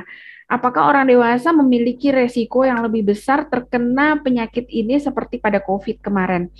Jadi kalau yang sudah dilaporkan sampai saat ini, pada kasus dewasa itu baru hanya 2 secara global. Dan 2 kasus ini adalah kasus epiling, jadi dia pernah berkontak dengan pasien anak yang memiliki penyakit ini seperti itu Bu Rismala. Jadi bukan orang dewasa yang tahu-tahu sakit sendiri belum ada laporannya. Yang ada 2 kasus dewasa ini adalah kasus epiling. Jadi dia terkait dengan kasus yang sudah terkonfirmasi seperti itu. Terima kasih Dokter Rahma penjelasannya. Terima kasih Bu Rismala ya. Terima kasih. Oke, kami informasikan juga untuk semua para audiens. Kita sedang live streaming di YouTube ya. Jadi bagi yang tidak bisa hadir, boleh lihat di YouTube nanti. Oke, mungkin boleh 1 pertanyaan lagi Ibu Rahma? Boleh. Oke, boleh dari Ibu Nelly ya. Ibu Nelly Permana ini dari streaming YouTube ya? Ya, oke. Assalamualaikum warahmatullahi wabarakatuh. Waalaikumsalam warahmatullahi wabarakatuh. Ya, pertama saya sangat mengapresiasi Yayasan Harapan Mulia mengadakan webinar ini karena ini memang sedang booming ya, sedang betul-betul menurut saya sih sangat mengkhawatirkan. Karena pertama saya mendengar hepatitis akut, aduh gimana gitu ya dokter ya. Karena saya pun juga punya anak balita yang masih di bawah usia 2 tahun. Karena seperti penjelasan dokter tadi bahwa ini menyerang anak di rentang usia 1 tahun ya dokter ya. 1 tahun sampai 3 sampai 5 tahun Bu yang paling 3 sampai 5 tahun ya. Oke. Saya melihat catatan imunisasi anak saya ini dok ya sudah diberi hepatitis B ya.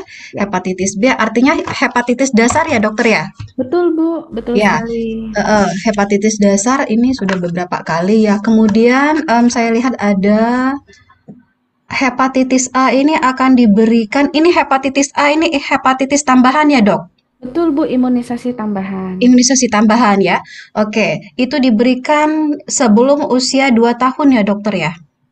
Di saat ini untuk rekomendasi terbaru di tahun 2020 bisa diberikan sejak anak usia 1 tahun. Oh 1 tahun? Iya. Iya, artinya di rentang usia kurang dari 2 tahun itu sudah dianjurkan untuk diberikan imunisasi ini kepada anak bayi ya, balita ya?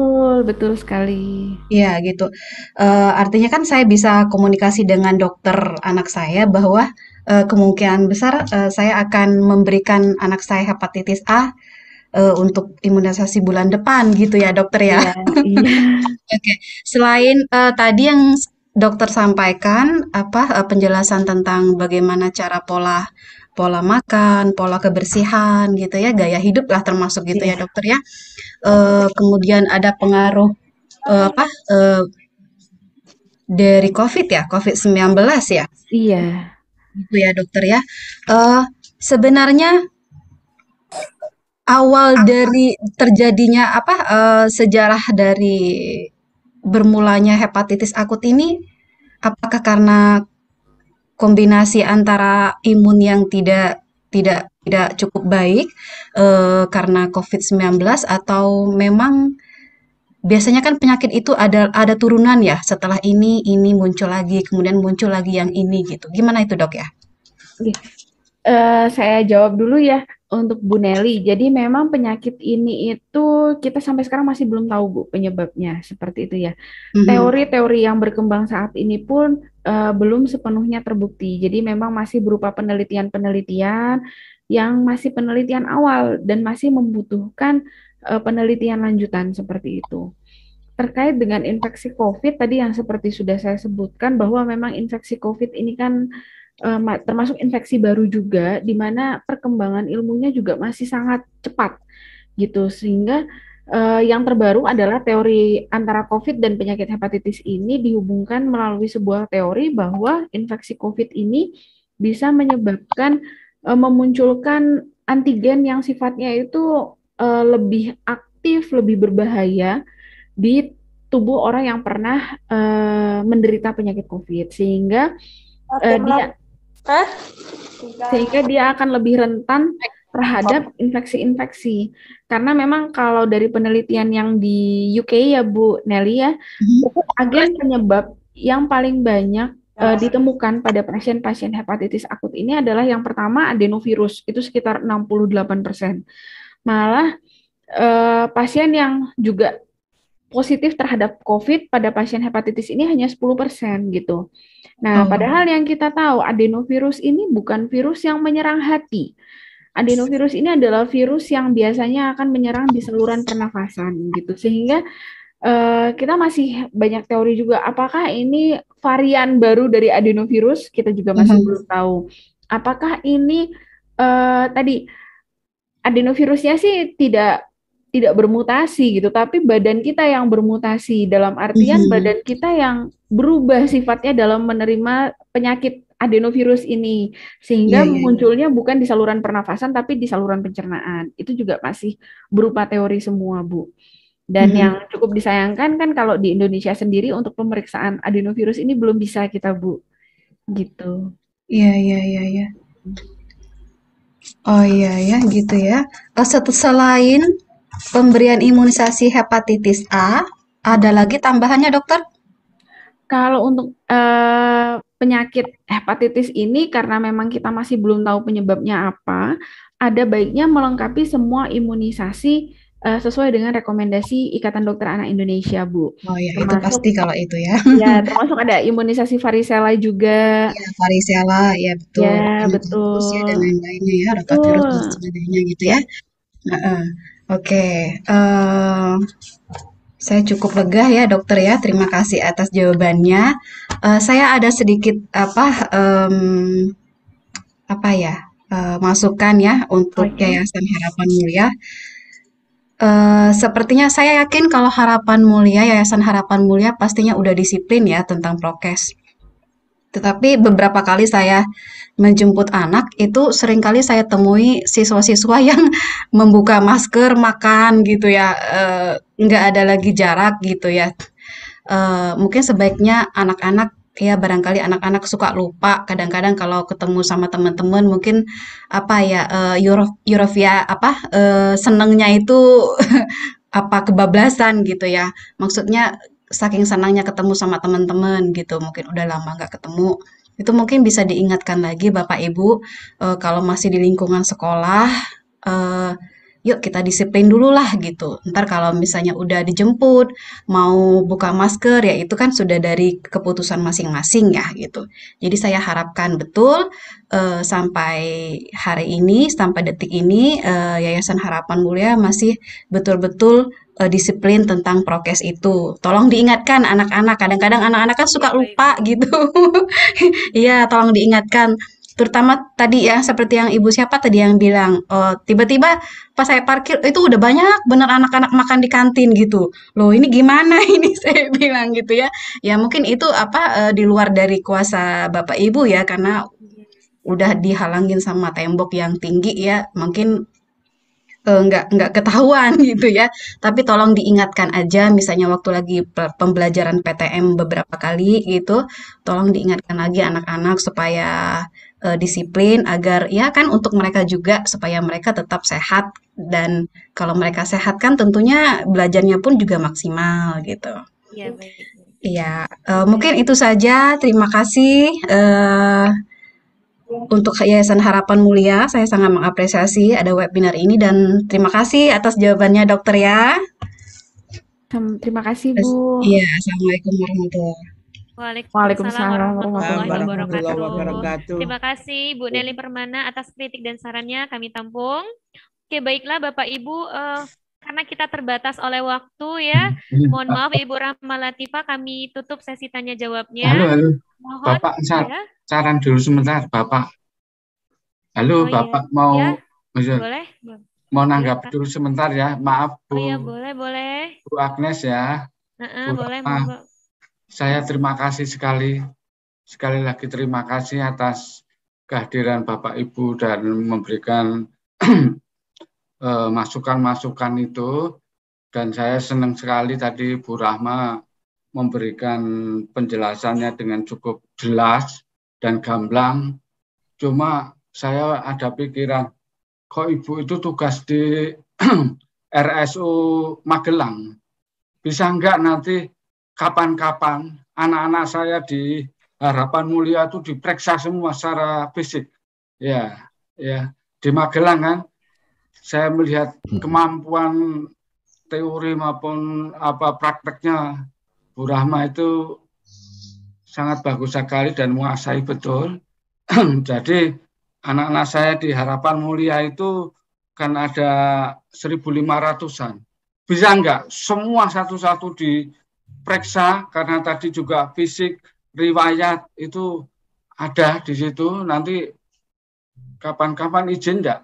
Pakai izin untuk istilahnya memeriksa di Palembang sini berapa hari gitu, bisa enggak itu? Satu lagi apa bedanya akut sama kritis itu apa? Saya itu paham sekali. Ya, kedua kronis ya. Kronis, kritis, akut. Nah, itu yang kemudian juga dokter anak itu usia berapa sampai berapa? Nah, itu tolong itu. Dan juga terima kasih tadi Bu Nelly tadi saran-saran masukan nanti, karena saya itu setiap hari juga mengawasi atau memonitor di kampus, di sekolah. Nanti insya Allah akan saya tertibkan lagi dan anak-anak namanya anak dengan cara yang baik, dan saya akan merintahkan pada guru-guru untuk lebih tertib lagi. Terima kasih. Wassalamualaikum warahmatullahi wabarakatuh.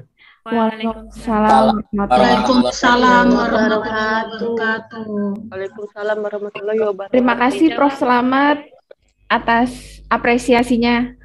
Nanti untuk masalah itu bisa dibicarakan lebih lanjut, Prof. Nanti bisa diatur, Prof. Lalu terkait dengan tadi ya, apa bedanya akut, kritis, dan kronis. Jadi kalau kita bilang akut, padanannya dengan kronis, jadi akut itu adalah kondisi yang terjadi secara mendadak, gitu. Karena istilah akut itu terjadi secara mendadak, sementara kronis itu adalah suatu kondisi yang sudah berlangsung lama. Nah, kenapa kita bilang hepatitis akut? Karena memang terjadinya secara cepat dan mendadak, gitu. Sehingga memang penting bagi para bapak dan ibu sekalian untuk tadi mewaspadai gejala awal dan gejala lanjutan dari hepatitis akut ini, karena memang kejadiannya akan berlangsung dengan sangat cepat, baik itu juga perburukan kondisi maupun pokoknya perkembangan penyakitnya juga berlangsung akan dengan sangat cepat seperti itu. Ini sekalian saya sedikit menanggapi, ada pertanyaan di kolom chat ya Bu Agnes dari Bapak Basit, apakah penyakit ini bisa disembuhkan? Jadi memang penyakit ini adalah hepatitis akut, terjadi dengan cepat dan mendadak, dan memang sangat rentan jatuh ke dalam kondisi yang buruk seperti itu. Dan semuanya itu berlangsung dengan sangat cepat. Saya bilang bukan tidak bisa disembuhkan, tapi karena sampai sekarang belum ketahuan penyebabnya apa, jadi sampai sekarang juga belum ada pengobatan yang spesifik terhadap penyakit ini, seperti itu. Jadi penyakit ini kita hanya bisa mengurangi gejalanya atau membuat anak merasa lebih nyaman. Semisal anak mengalami demam sehingga bisa kita berikan paracetamol.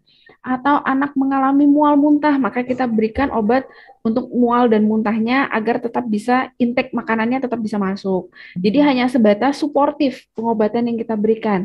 Tidak karena sampai sekarang itu di masalahnya belum ketahuan penyebabnya ini apa, seperti itu. Itu tadi kalau kritis berarti kondisinya sudah gawat darurat ya Prof ya. Kalau kritis itu memang membutuhkan perawatan sampai dengan di ICU khusus anak seperti itu. Seperti itu ya Prof tadi. Ya. Umur anak itu. Oke, untuk umur anak kalau yang kita pakai dari Ikatan Dokter Anak Indonesia itu sejak dalam kandungan sebenarnya Prof. Jadi sejak kan 1000 hari kehidupan itu kan sejak anak di dalam kandungan sampai dengan usia 18 tahun, 17 tahun, 11 bulan, 29 hari. Berarti seperti itu. Itu masih hitungannya pasien anak sebenarnya, Prof.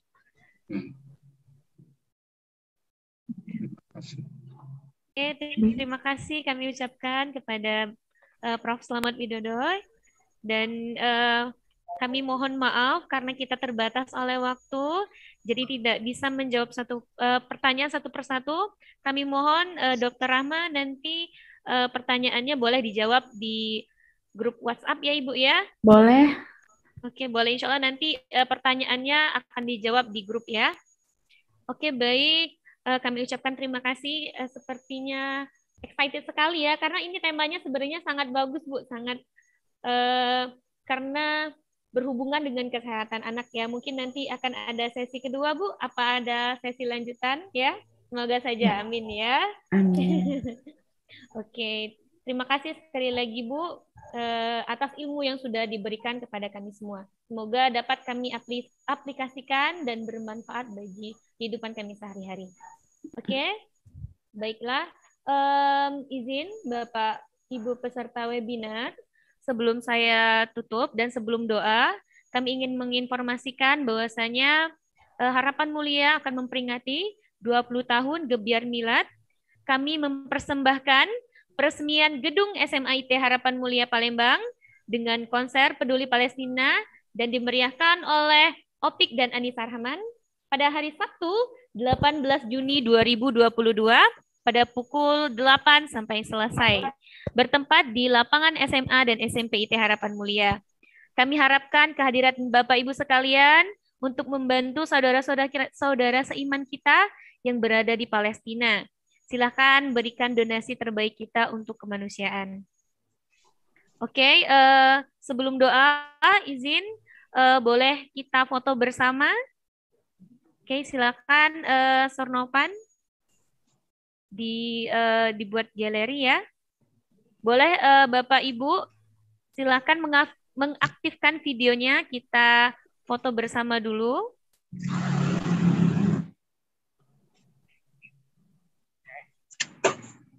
Oke. Mohon ya Bapak Ibu mengaktifkan kameranya dan memposisikan di tengah-tengah.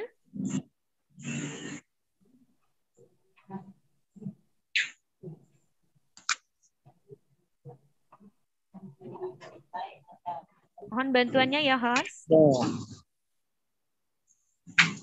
Oke, sebelum kita foto bersama, akan ada promo milad dulu.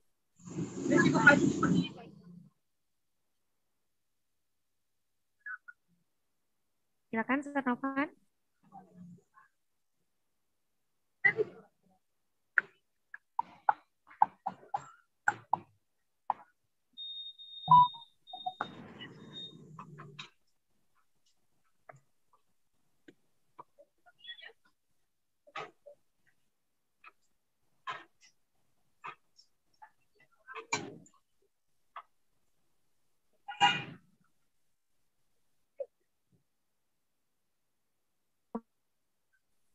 Oke, baik ya, karena terkendala sinyal, acara kita lanjutkan, yaitu doa kepada Bapak Yurizal MPD, kami persilahkan. Baik, Ustaz Agnes, Miss Agnes. Assalamualaikum warahmatullahi wabarakatuh. Waalaikumsalam warahmatullahi wabarakatuh. Mohon izin Prof, mohon izin semuanya Bapak Ibu wali suat peserta webinar, marilah sama-sama kita berdoa kepada Allah Subhanahu wa taala Semoga apa yang kita harapkan, semoga apa yang kita hajatkan, kita niatkan diijabah oleh Allah Subhanahu wa taala. A'udzu billahi minasyaitonir rajim. Bismillahirrahmanirrahim. Wasallim radhiyallahu tabaraka wa ta'ala an sadatina ashabi sayyidina Rasulillahi ajma'in. Alhamdulillahi rabbil alamin, hamdan syakirin, hamdan na'imin, hamdan yu'afi ni'amahu yukafi mazidah. يا ربنا لك الحمد كما ينبغي لجلال وجهك الكريم عظيم سلطانك. اللهم صل على سيدنا محمد وعلى آل سيدنا محمد صلاة تنجنا بها من جميع الأحوال والآفات وتقضي لنا بها جميع الحاجات وتطهرنا بها جميع السيئات وترفعنا بها عندك أعلى الدرجات وتبلغنا بها أقصى الغايات من جميع الخيرات في الحياة وبعد الممات إنك على كل شيء قدير. اللهم اغفر لنا ذنوبنا وذنوب والدينا وارحمهم كما ربونا صغارا ولجميع المؤمنين والمؤمنات والمسلمين والمسلمات الأحياء منهم والأموات إنك سميع قريب مجيب دعوة قاضي الحاجات. اللهم انصر إخواننا المسلمين في فلسطين. اللهم انصر إخواننا المسلمين في فلسطين. اللهم انصر إخواننا المسلمين في فلسطين. اللهم افتح لنا أبواب الخير وأبواب البركة وأبواب النعمة وأبواب الرزق وأبواب القوة وأبواب الشفاء وأبواب السلامة وأبواب الرضا وأبواب الجنة. ثم إلى خصوصا إلى التلاميذ والتلاميذات ونخصص خصوصا تلاميذ والتلاميذات في Harapan Mulia Palembang. اللهم اجعلهم من أهل العلم وأهل الخير وأهل الشكور وأهل الصلوات وأهل القرآن وأهل الجنة. Ya Allah, ya Tuhan kami, lindungilah kami, keluarga kami, dan seluruh kaum muslimin dari berbagai macam penyakit, ya Allah. Ya Allah, ya Tuhan kami, jadikanlah anak-anak kami menjadi anak-anak yang berakhlak, berilmu, dan berbakti kepada kedua.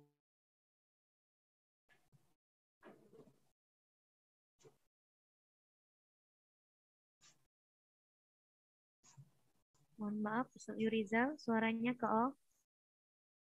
ربنا ظلمنا أنفسنا وإن لم تغفر لنا وترحمنا لنكونن من الخاسرين. ربنا آتنا في الدنيا حسنة وفي الآخرة حسنة وقنا عذاب النار. سبحان ربك رب العزة عما يصفون والسلام على المرسلين والحمد لله رب العالمين. Assalamualaikum warahmatullahi wabarakatuh. Waalaikumsalam warahmatullahi wabarakatuh.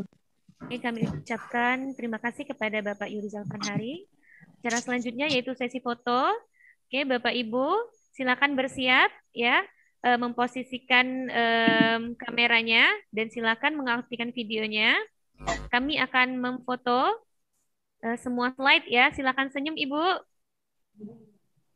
Oke, kita hitung ya. Satu, dua, tiga. Slide pertama slide kedua ya Bapak Ibu. Lanjut slide kedua ya. 1, 2, 3. Oke, lanjut slide ketiga Ibu Eni ya. Ya, silakan. Dan 1, pasang 2, senyum terbaiknya Bapak Ibu.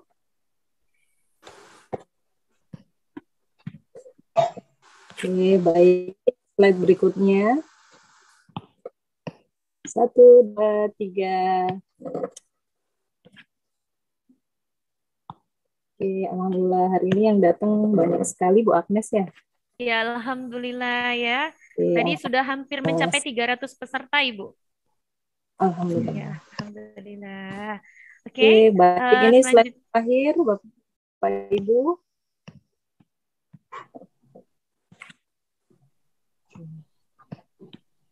Satu, dua, tiga. Oke, terima kasih Bu Agnes.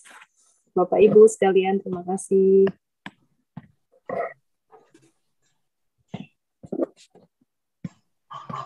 Oke, terima kasih Bu Eni. Sylvia, ada salam dari Rehan. Waalaikumsalam. Oke, selanjutnya izin kami alhamdulillah karena sudah habis ya waktunya ya.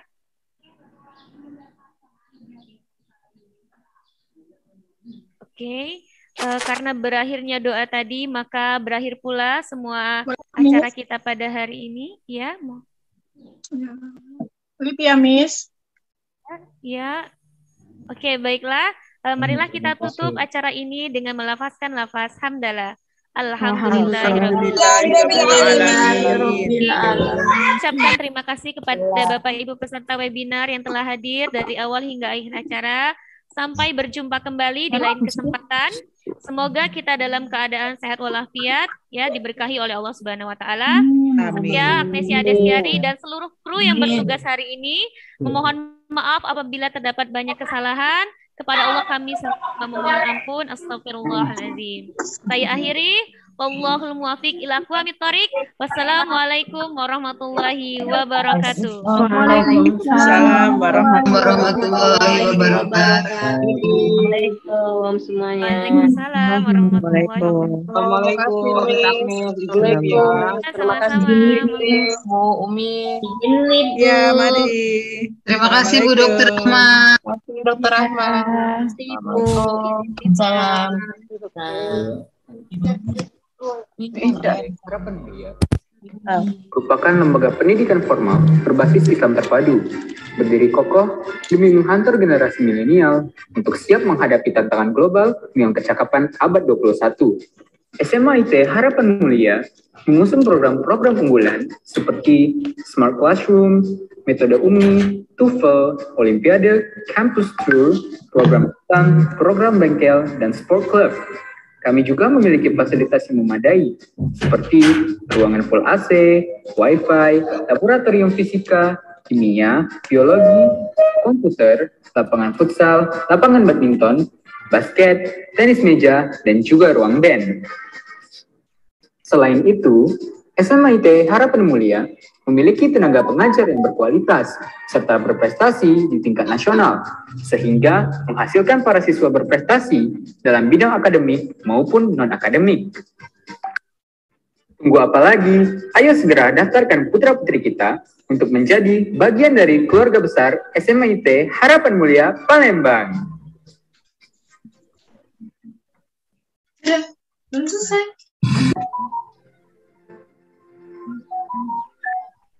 SMA IT Harapan Mulia merupakan lembaga pendidikan formal berbasis Islam terpadu, berdiri kokoh demi menghantar generasi milenial untuk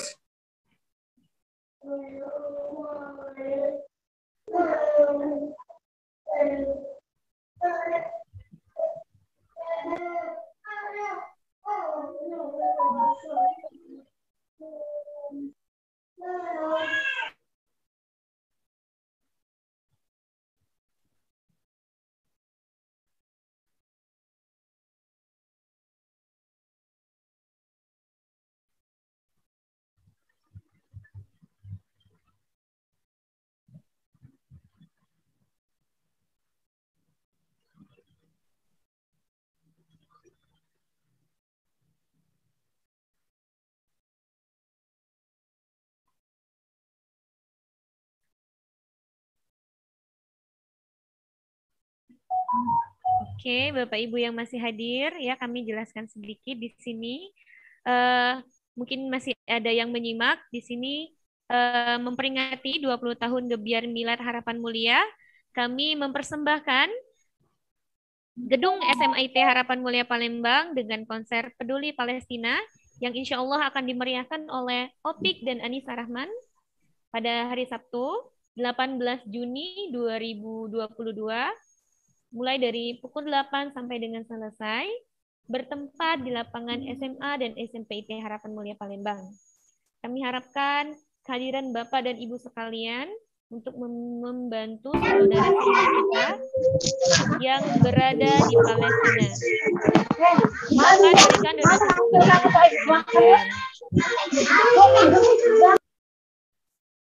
dan juga bisa berdonasi melalui Aliansi Kemanusiaan Indonesia yang sudah tertera di flyer.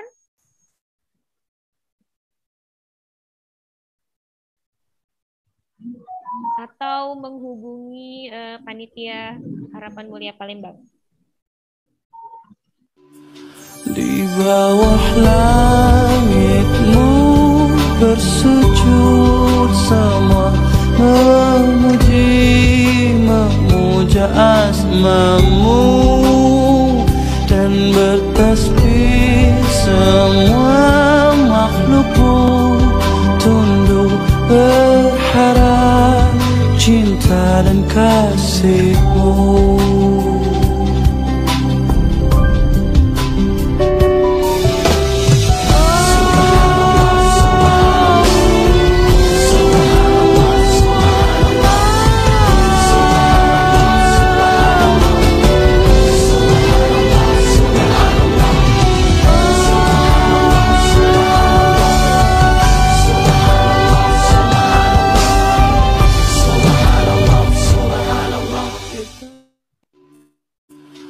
Di bawah langitmu bersujud semua,